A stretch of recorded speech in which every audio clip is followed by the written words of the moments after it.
Hi everyone, I hope you're all well and welcome to our webinar today. My name is Zakiya Ilyas and I'm a member of the marketing team here at the Equal Group. So today's webinar is all about diversity and inclusion in the sports sector. And during this webinar, we will be discussing grassroots leadership issues from encouraging underrepresented groups to participate in sports to the importance of diverse and representative governing bodies. So today we have a very exciting panel of guests who will be joining us. You will be hearing from Hayley, Bennett, Rizz Rehman, and also Chris Gibbons. So I will pass on over to our guests now so they can give themselves a brief introduction. Yes, I'll go first since my picture's first. Hi everyone, my name's Hayley. It's great to see a few friends. I'll keep my introduction kind of brief because I wear a lot of hats and it's difficult to summarize everything that I do. I'm a diversity and inclusion consultant. I'm also a campaigner and in this space. I started off my career working at Kick It Out, so naturally my work has evolved and works with not just corporate and educational institutions, but also in the sports world. Alongside my day job, which is consulting, I am a guest lecturer at University of Bolton, where I talk about race and sport. Interestingly, and I want to say this now for anyone who's attending who this might be relevant to, about to start a research paper exploring the lack of, but the experiences of ethnic minority women in leadership positions in sport. So that's one of my interest areas. I run a community group called Nutmegs, which is a community for women and non-binary people of colour to come together through football. And I very recently just started as a board director at Spirit of 2012, the London legacy charity. I go next. Hi, I'm Rizz. I work for the PFA. I'm the player inclusion executive there. Started my role this year actually in April. I also chair the Surrey FA's inclusion advisory group, as well as being a trustee at the Rehman Foundation. I've got a big passion for obviously EDI, with a focus around, especially at the PFA, around Asian inclusion and ensuring that Asian players are represented not just on the pitch, but also in football as a whole as well. Good afternoon, everybody. My name is Chris Gibbons. I'm an inclusion consultant. I run a little one-person consultancy called Inside Inclusion, and I help lots of different industries, primarily sport, think about what they can do to make sure that whether it's their colleagues, their customers, their clients, or their wider communities, whoever they are, wherever they come from, that they feel welcome, safe, valued, and included. Yeah, like I said, a lot of my work is in sport. I'm Chelsea Football Club's equality consultant, so I've been supporting them with their strategic work from a diversity and inclusion perspective for about 5 years now. But I also work with governing bodies of sport across Scotland and Wales, as well as all the county FAs in England and other bits and bobs in and outside of sport to help them think about taking a strategic approach to diversity and inclusion. If I have any particular area of expertise, I suppose it's on LGBT+ inclusion on and off the pitch in football. So yeah, really looking forward to this afternoon's conversations. Hi, my name is Mac. I'm the CEO of the Equal Group. In terms of sport, I sit on the Inclusion Advisory Group with Rizz at the Surrey FA. I'm obviously looking forward to this conversation. Some of my favourite people, some real good insights that I'm hoping that everyone will gather from today. You won't hear me speaking as much today as you usually do on these webinars, but yeah, I'm super excited about this topic. I think in lockdown we would have seen the power of sport, and I think a lot of us would have missed it from both a health and fitness and well-being perspective. So really keen to get some insights in terms of how we can move to try and to ensure that sports is more inclusive of everybody. So yeah, I'll pass back to Zakiya. Brilliant. Thank you all for those great introductions. And it's quite clear that the panelists for today's webinar have a great wealth of experience and knowledge. So I think this should be a very insightful and informative session. And so for those of you who are watching, if you do have any questions throughout the webinar, please do post them in the Zoom chat. We have allocated time later on in the session to answer as many of these as possible. And if you do have a question for a specific panelist, just do mention that as well, and obviously I'll direct your question to them. So also feel free to comment if something resonates with you as well. We'd love for this to be a really interactive session. So we encourage you to share any pictures of the webinar, or capture a thought on social media and share it using the hashtag TEG webinar. Don't forget to also tag us at the Equal Group on Twitter, Instagram and LinkedIn. So I guess that is it for introductions, and I guess I'll dive straight into the first question for discussion. And this is for Hayley. So this is a question that's on widening participation. It's, what are some of the main barriers that prevent underrepresented groups from engaging in sports? And then how do we ensure that sports is accessible to everyone, regardless of gender, ethnicity, sexual orientation, faith, etc.? Such a big question. I think I'm going to be a bit rubbish in my first answer to the question, which is that the issues are really well documented and they've been spoken about for many, many years. There are so many reports, there are so many investigations into the barriers that exist in sport for so many different groups. I think we need to kind of move beyond that and start looking at how we tackle some of the issues. But one of the things I did want to focus on is as a challenge that still affects participation and just general engagement with sport, which is just quite simply the issue of discrimination, whether that is exclusion, whether that is bad practice, whether that is abuse. I know that there's always conversations in the media about discrimination that exists in sport. Unfortunately, it's very prevalent. Whilst we have a lot of conversations about it in the media, I still actually believe that it's downplayed as something that contributes to lack of participation. Interestingly, I was on a webinar a bit like this a few weeks ago. The Tell Your Story report that was launched that investigated race and racism in sport. And it really showed this from a race perspective in particular. It showed how racism has impacted involvement and participation in sport. So we need to really tackle what we talk about, not just because it impacts people on an individual basis, and it's obviously terrible for the people who experience that at a high profile level, but it actually stops people from participating. So I mentioned that I co-founded Nutmegs.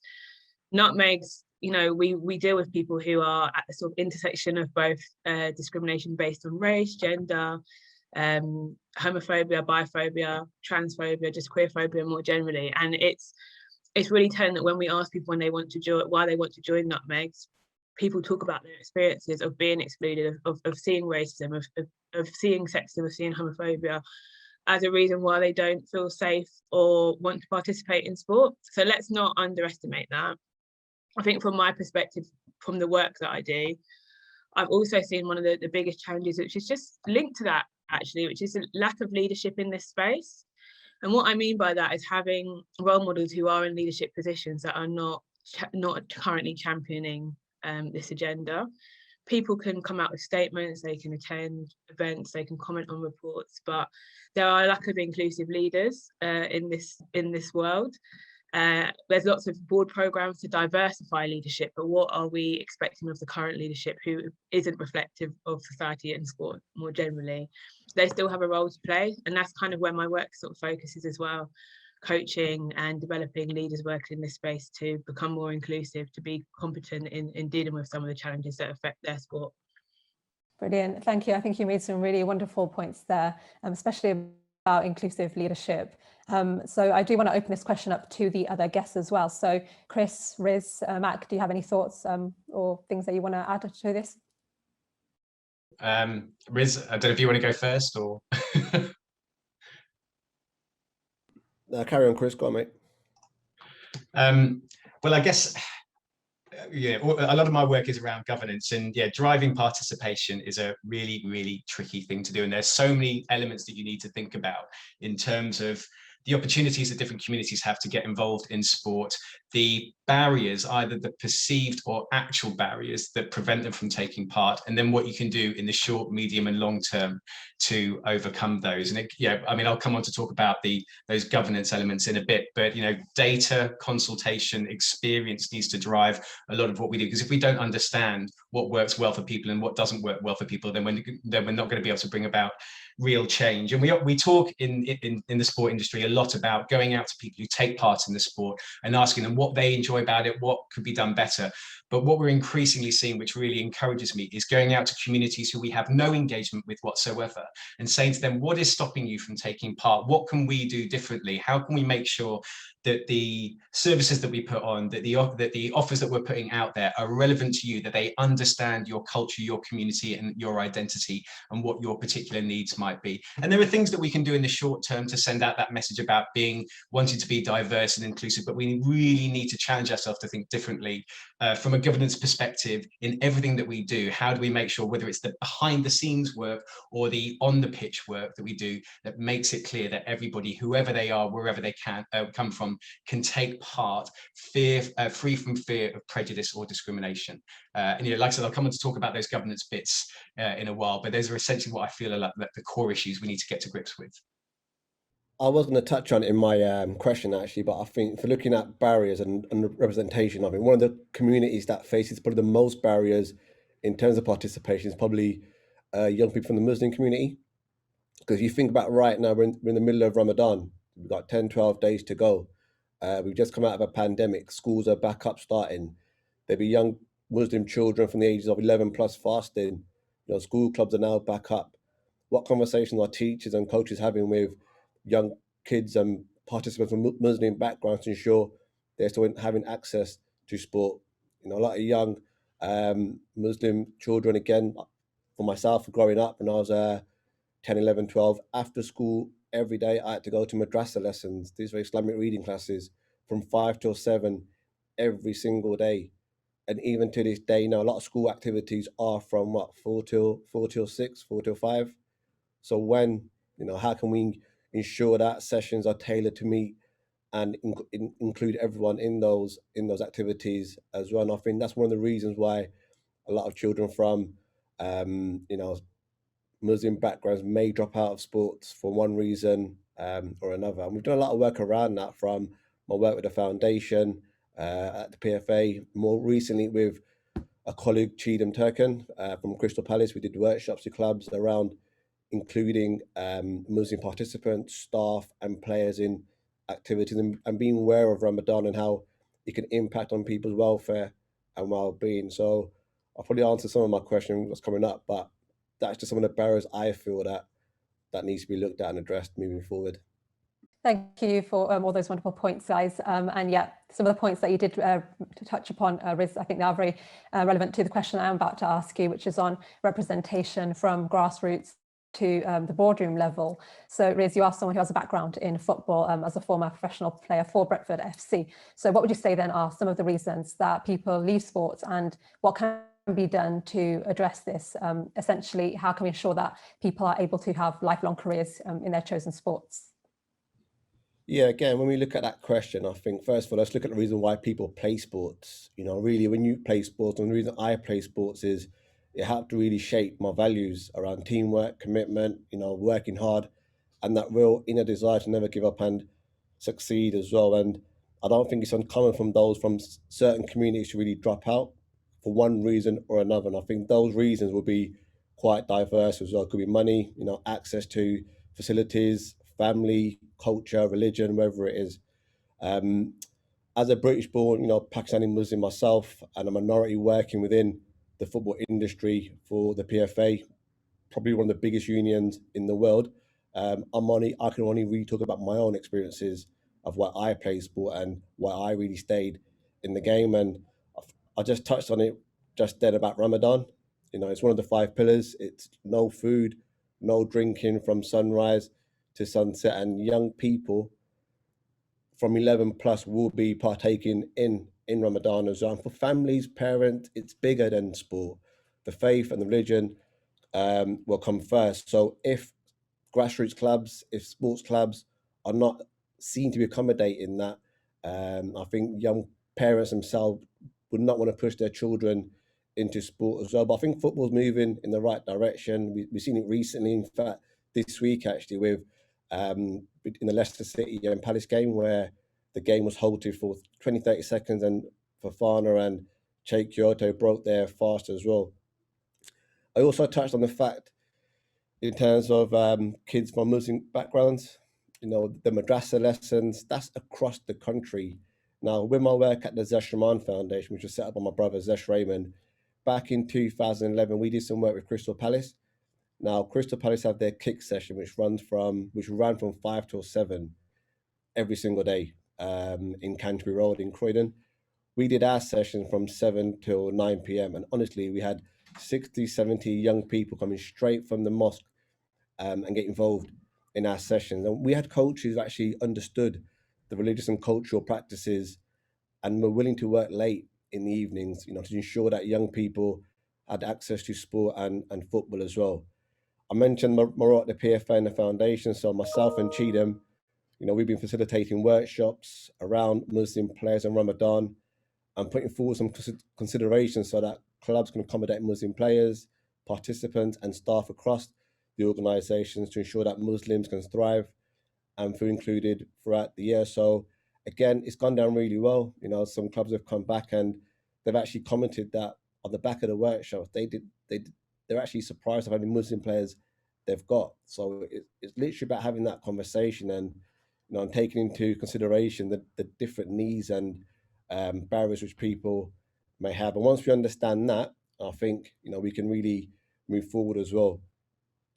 In terms of having a lifelong careers in sport, me personally, I'm not of the mindset that you have to see it to necessarily believe it.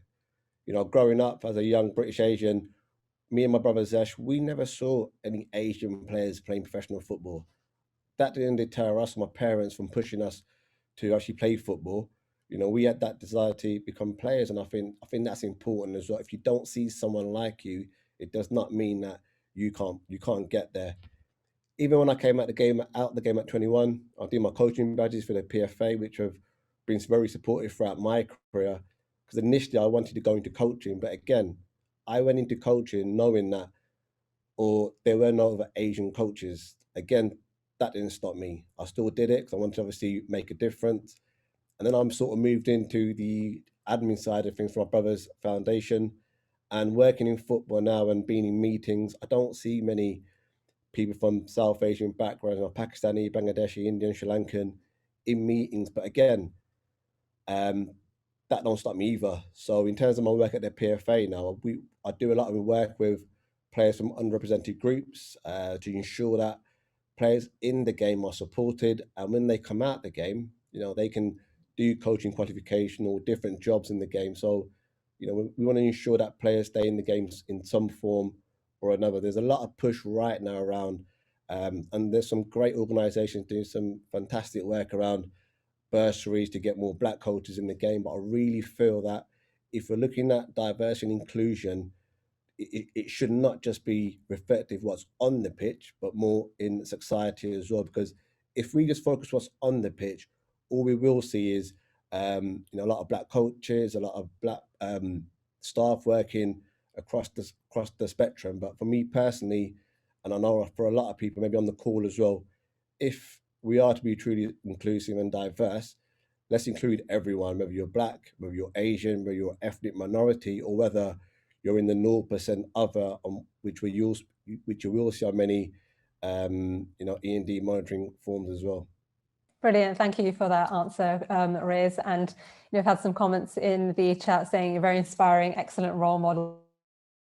So thank you for bringing up those points around accommodation and accessibility. I think they are very important things to bring up. So Chris, Hayley or Mac, do you have any thoughts you want to kind of add on to that before we move on? Yeah, I think Rizz made some really important points there in terms of the cultural understanding and the nuance that comes with addressing some of the barriers to participation. I think Chris also mentioned it as well. I think the clubs, organisations need to be proactive, reaching outside of the immediate sphere of influence, reaching to communities that haven't necessarily engaged.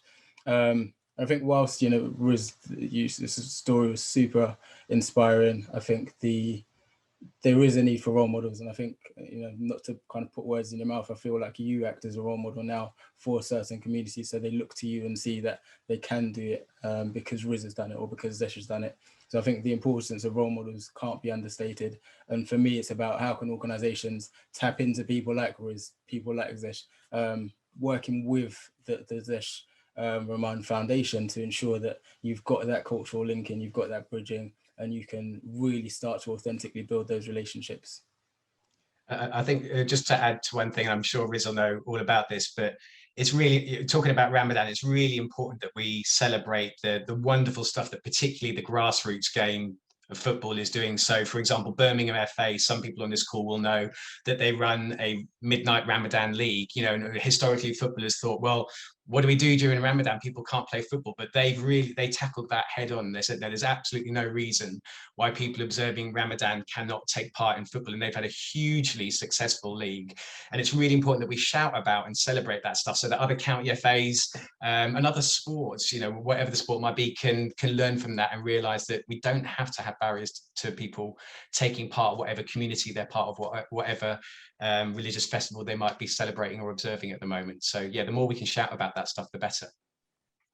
I just want to take it one step further as well. I think sport is doing and making progress quite a lot on the sort of diversity space and the inclusion space. But I feel like a broken record when I say this, but I think what's really missing from the sports approach at the moment is looking at equity. Because at the moment, a lot of approaches that I see to widen participation to increase the diversity of employees working in the space, even board members, is basically trying to get a wide range of people in a system which is completely broken and is not working for anyone, let's be real actually, but particularly for people who are from like marginalised communities. And I think sports EDI functions, they are sort of missing the mark. They're not looking at the root causes of some of the issues that we've talked about today. There's a lot of like, let's put a plaster on one of the symptoms that we are seeing emerging. And I encourage like people working in sport to dig a bit deeper around some of the challenges. It's easy to go out and say, collaborate with I'm putting this in inverted commas, BAME organisation, but it's much harder to make sure that your systems and your processes and your ways of working are actually fair, equitable and inclusive for people. So I think we need to look at some of the root causes. I'll give you an example. Nutmegs came about, we didn't just want to increase the diversity of football fans. We recognised that actually for me and the co-founder Amara to find somewhere to watch football that was going to be suitable for us is pretty much impossible, because the root cause of the issue is that broadcasters license games to be shown in pubs. And therefore, Amara and I wouldn't feel as comfortable going to watch a game together in a pub with a group of women who look like us. Now, a plaster of that would be a pub welcoming us in there and us all turning up. But how about we fix the issue at the root, which is why does Sky and BT only offer hugely expensive licensing to pubs and bars and places that focus around alcohol? So that's kind of where I want us to go. But I know it's much easier for us to just celebrate some of the little things that go on at the symptom level. Thank you for that, Hayley. That was awesome, wonderful points that you've all brought up. And so to move on to the next question, which is directed towards Chris, this is on business and governance. What do you think good governance in sports looks like, and why is it important to have holistic diversity and inclusion?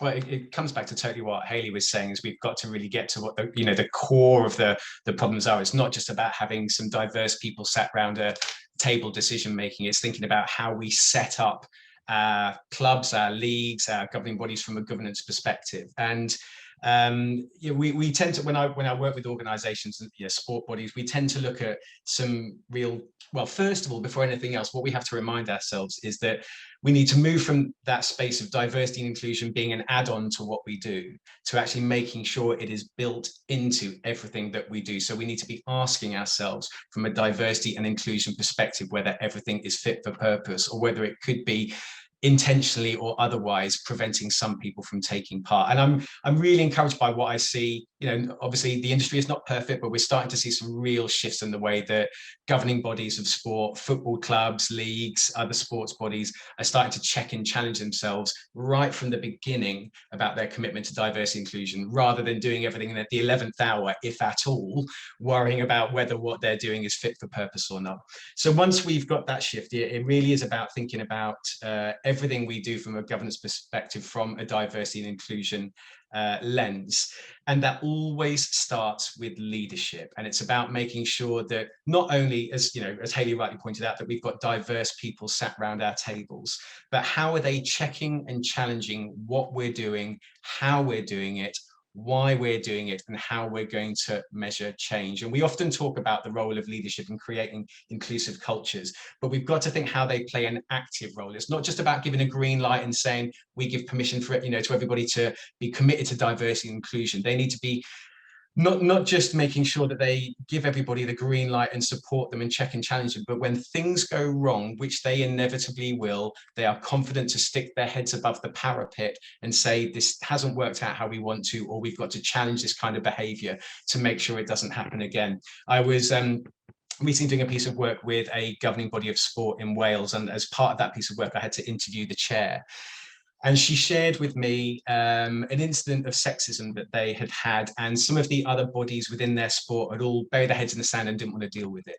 And she said, but I absolutely could not let that happen. As the chair, I made it clear I was very uncomfortable with this. It did not align with our values as a governing body and as a sport as a whole. And I have to be disruptive. I've got to make sure that we address it and we think about what we put in place to make sure it doesn't happen again. And that ruffled some feathers and it made her quite unpopular with some people. But she said, but that is my role as the chair of this governing body. And that, you know, when I hear that kind of unapologetic drive, it really encourages me that we are starting to see some change in sport. So that leadership element is absolutely vital.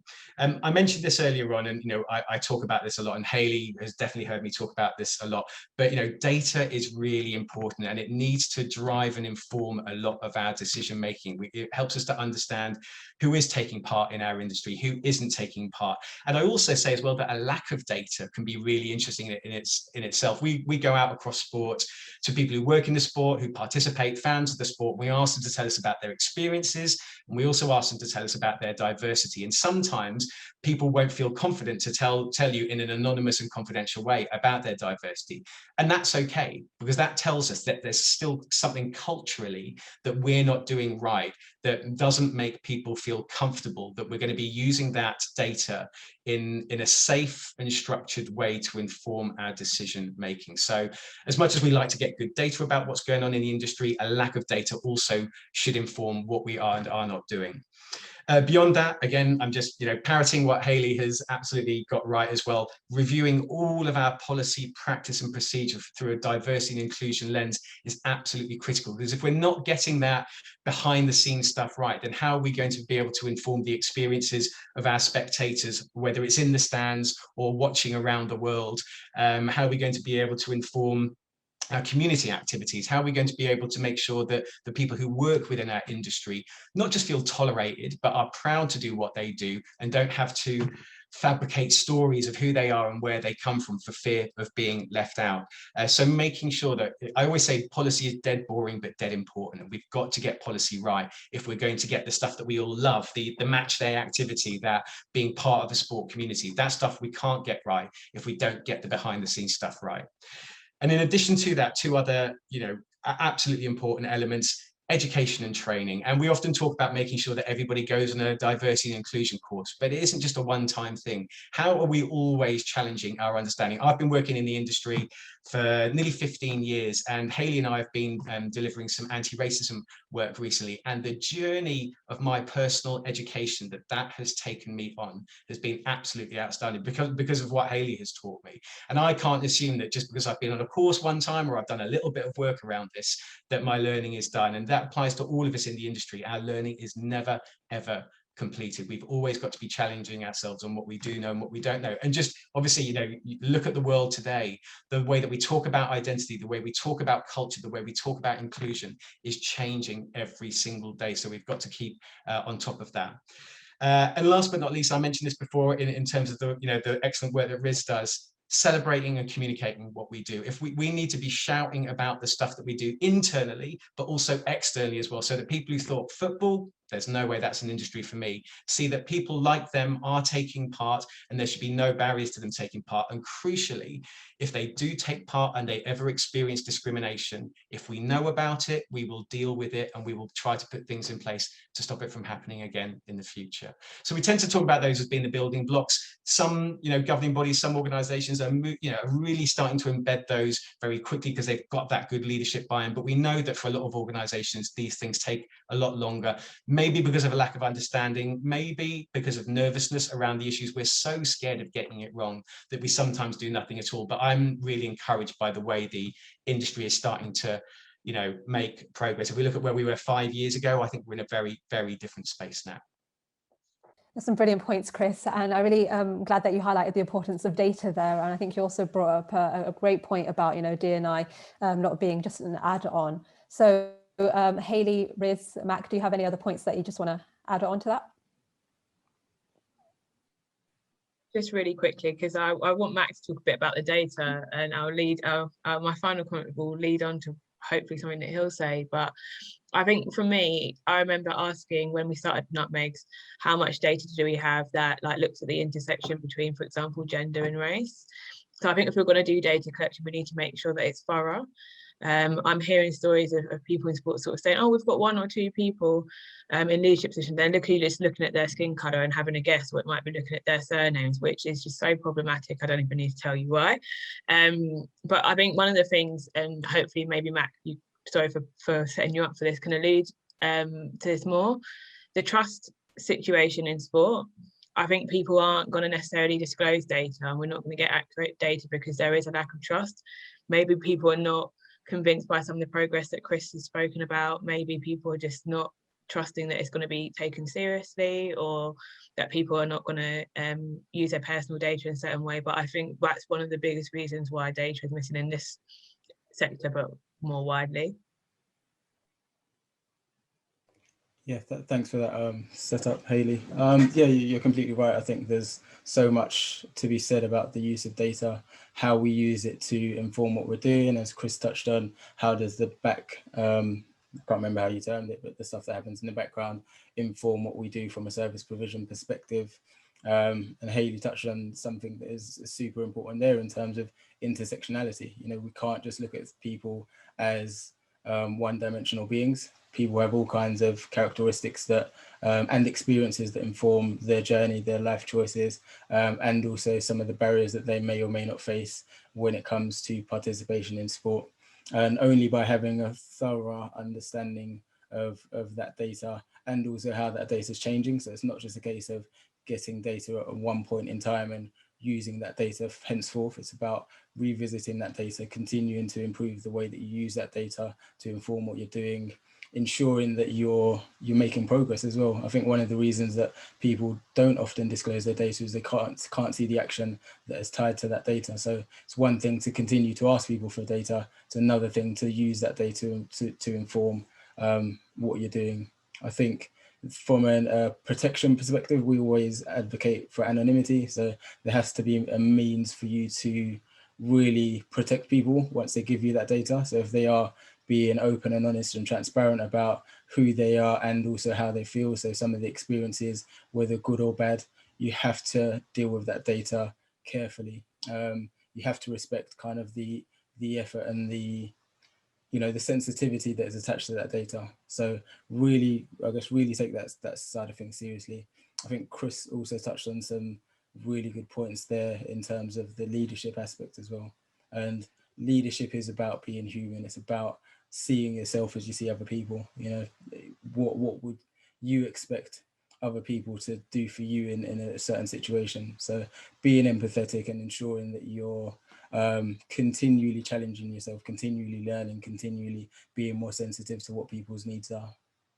Just very quickly on what Max said about needing to get continuous data is really important. And a lot of the organizations I speak to, they might have quite a small workforce, or they haven't had any changes in their board in the last year. So they say, well, we don't need to go and get that data again. But what they're forgetting is that everybody's personal diversity will change. You know, with regret, we will all change age groups. I just did, sadly. We may talk about our sexual orientation in a different way when we're comfortable in the culture that we're working in. We may go from being non-disabled to disabled. We may go from not observing a faith to observing a faith. So we need to make sure we're always gathering that data, and that also gets people used to it as well. As long as we're communicating what we are doing with it, what we won't do with it, etc. You know, we should be able to get confidence for people to share that data with us. And when we're getting it in a regular way, then we should be able to measure the impact we're having and any change that we might need if that's what we're looking to do.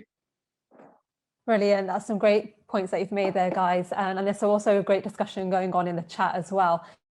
So I guess we'll move on to the Q&A section now. I have time for a couple of questions that have come in. So I'll begin with a question that's come from Ruth. So can you provide any advice on how best to reach a wide range of diverse communities when recruiting for posts within the sports industry? Anyone can go ahead and start answering that. It's not directed at anyone. Sorry, I have to jump in here because it's my biggest pet peeve in sport, which is people do not disclose a salary on their jobs. And I hear a load of excuses as to why that's the case. We don't want to reveal personal information. We don't want this. It's to do with lack of transparency and ultimately trying to see if they can get people for lower than they should be paid. So straight away, if you're not doing that, please do that. It's just the right thing to do. Not doing it exacerbates gender pay gaps, ethnicity pay gaps, all pay gaps. So I had to jump in there because it's been like my thing I've been banging on about for years. I think the temptation always is to go to like diverse job boards. I'm keen to hear the other panel's perceptions of this. I honestly have never looked at a diverse job board in my life for a job, so I don't really know how effective they would be. I think key is just making sure you're connecting with individuals who are well connected and have a diverse range of people in their networks. So that's the two sort of low cost or no cost things that you can do. And just ensuring that the role is actually something that is desirable in terms of maybe the benefits or how you word the role as well is really important. Yeah, I think that's really important about the low cost element of it. I was talking to one of my governing bodies in Scotland yesterday, and they are just establishing an internal steering group for all of their diversity and inclusion work, which will help really coordinate and drive all of their work internally. But they're also setting up an external advisory group, which will hopefully have great community representation. And that, you know, we talked a lot about the terms of reference of that group. Why is it being set up? And it is one of their ways of engaging with the various communities which exist, not just in Glasgow where they're based, but across Scotland. Because otherwise, you know, they don't know how to necessarily make sure that the jobs they're advertising are relevant to different communities, are reaching those communities as well. So yeah, using that local expertise is a really cost-effective, and you know, let's not forget that we want to be cost-effective if we can, and a high-impact way of getting out to different communities and making sure they know about the opportunities. I think speaking to Hayley's point about the diverse job boards, I've personally never used one, but I think there are people that do frequent those job boards. And I think part of it is taking a step back and understanding why people feel the need to engage with diverse job boards. And often it's because of a perception that normal, quote unquote, normal job boards aren't necessarily inclusive. So in terms of the improvements that you can make, it's really about how you word it, how you may not have a diverse or inclusive starting point, but you want to be transparent and open in communicating that. Understanding that people are attracted to visions, people are attracted to environments where they see themselves being a fundamental part of that, where they see themselves being respected, where they see themselves being able to fulfill their potential. So really it's about how you kind of bring people on that journey. One of the other things which is important, which also is, there's no cost to it, is about being conscious. So if you've put a job ad out and you get responses and it's all middle-aged, middle-class white men, you might not have approached that in the right way. So it's about questioning yourself, understanding what more can we do, engaging with people outside of your organization maybe, and getting some hints and tips as to where you've potentially gone wrong. Thanks for those answers, everyone. And I've also got another question come in from Haroon, which is: prejudice and discrimination are often in your face. What can be done to eliminate structural barriers that deny people of minority groups access to services and funding? think it's about better leadership and accountability, having proper codes of conduct, having cultures where people can actually speak up about these issues. Personally, having worked in sport and knowing people who work in sport, there is a fear of speaking out, and a lot of behaviours do go unaddressed. I'm still waiting for sport to have its Me Too movement in the UK, because I think literally it would bring down the whole industry. But people are scared of speaking out because it is very much a closed shop. So I think one of the things I would say is, maybe for people who are actually on the receiving end of this stuff, having support networks and speaking with other people to sort of validate your experiences and coming together to raise issues. There are also other amazing figures who campaign in this space. People like, to be honest, all of us, and getting word out around people's experiences and having that sort of accountability come from that lens.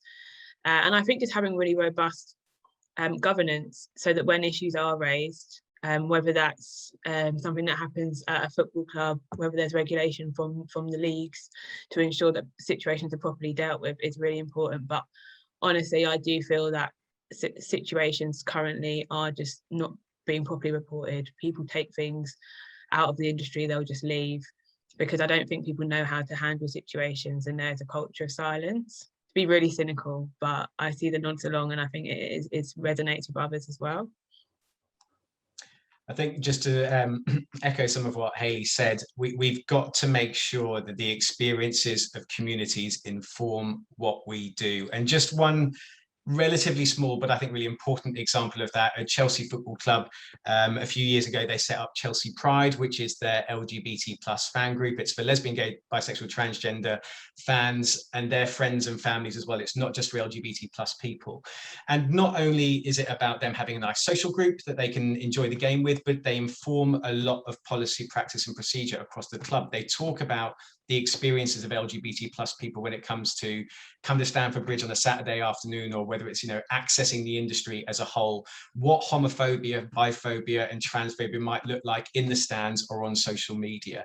And if we don't have those voices informing our decision making, then how are we ever going to make change? We can make assumptions about the experiences of communities, but that's not going to bring about change. And they need to be in the driving seat of bringing about that change. Otherwise, we're never going to see any long-lasting impact.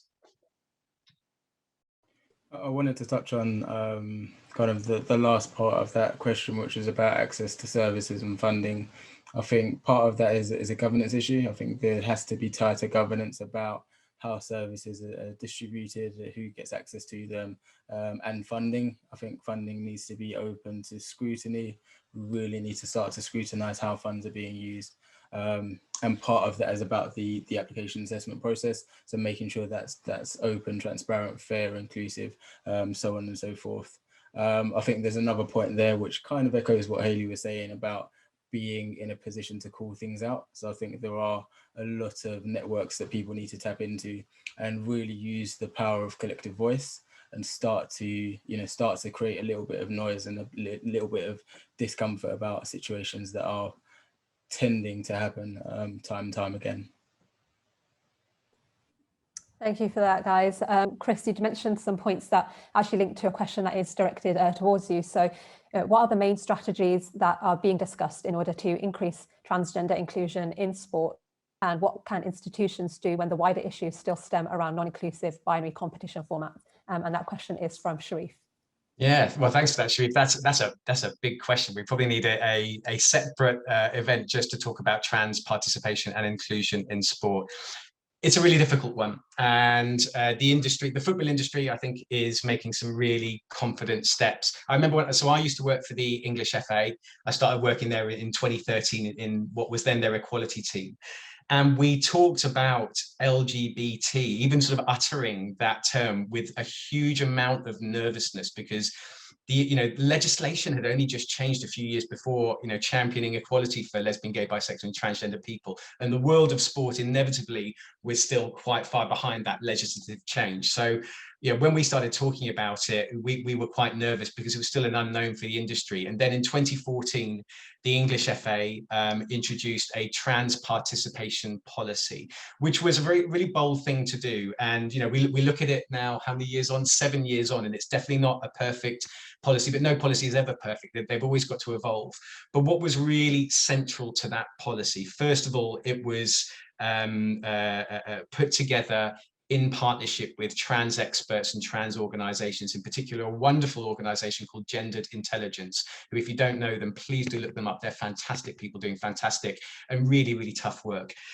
But the most important part of that policy was the fact that that one size fits all approach just does not work. And we treat actually, even before that, we recognize that trans people always have and always will participate in sport. This wasn't about, do we now allow trans people the opportunity to take part in sport? It was more about recognizing that they do take part in sport and making sure that we provide as far as we can for a safe and inclusive environment for trans people. And central to that was about making sure that it wasn't just a one size fits all approach. Every trans person, every person who's who's questioning their gender identity will be at a different point on that journey. And we need to make sure we understand what we can do to accommodate every single individual.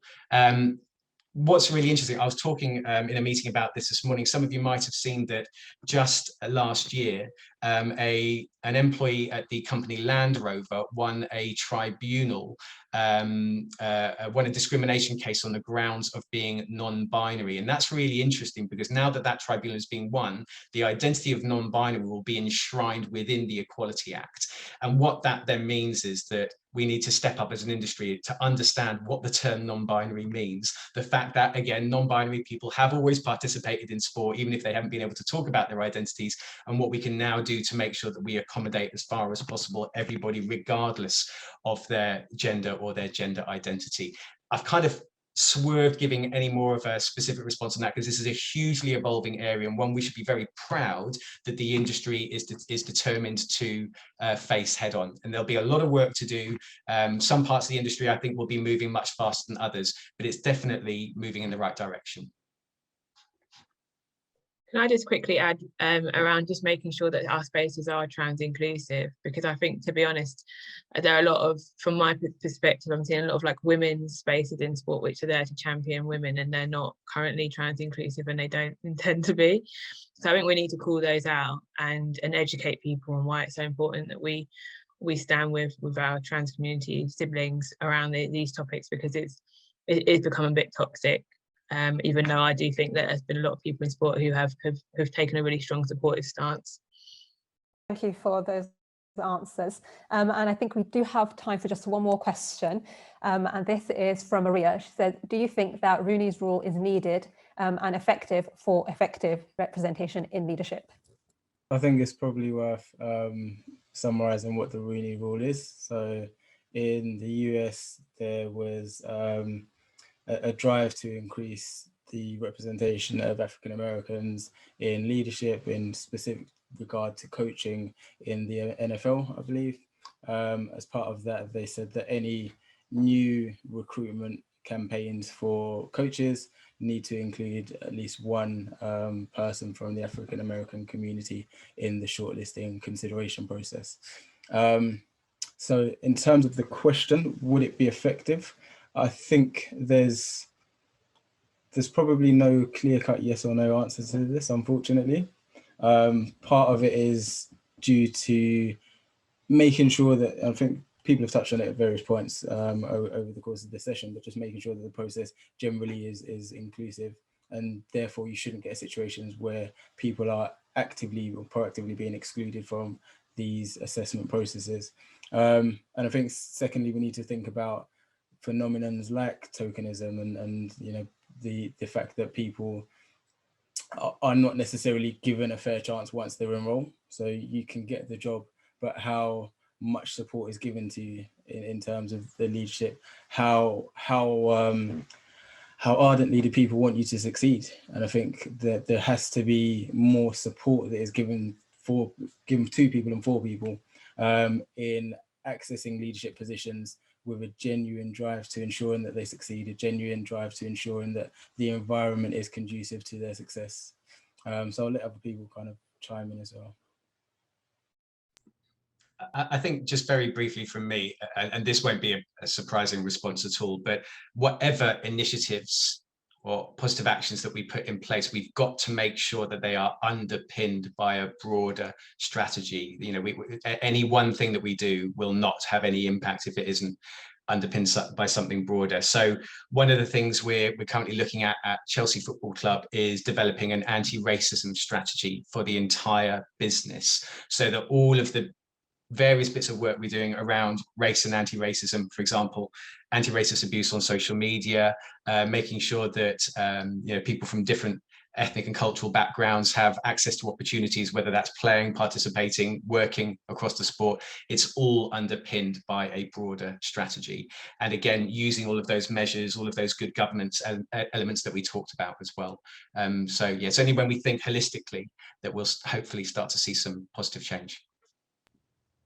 And on that as well, I think these positive action programs are good, but once someone gets a role, because I know some players, from Black and Asian players and coaches, who don't want to be in a position on the back of the Rooneys Rule or whatever program it is. They want to be there on merits. But if coaches or Black coaches, Asian coaches do get the jobs, and they need to be supported in those roles as well, because you'll have other people within the organisation who probably not getting the same salaries, not same opportunities within the organisation, and that can cause some sort of friction for that person in role as well. So we've got to look at the wider impact that role is having on the industry and other people in place.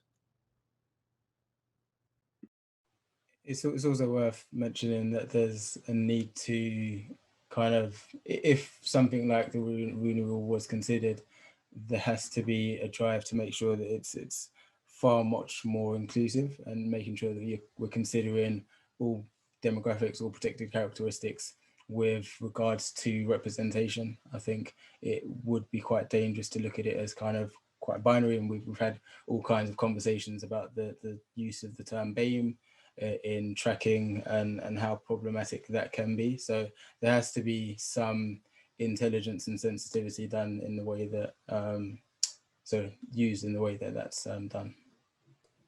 Brilliant. Thank you for all the panelists for answering the questions the best you can in a short period of time. I know these are all very big and very important questions. And so that is all that we have time for in terms of questions and answers, but we will be sending out an email so that we can help further answering any questions that people do have. So feel free to get in touch with any of the panelists or either the Equal Group too. I guess we can move on to Mac. So I'm going to pass on over to you now for about 5 minutes. So you can tell us a bit more about how we can actually start embedding EDI strategy into the culture of organisations. So over to you, Mac. Thank you, Zakiya. I'm not going to take up too much time. I think if we've got some time, it would be good to hear kind of final thoughts from the panelists.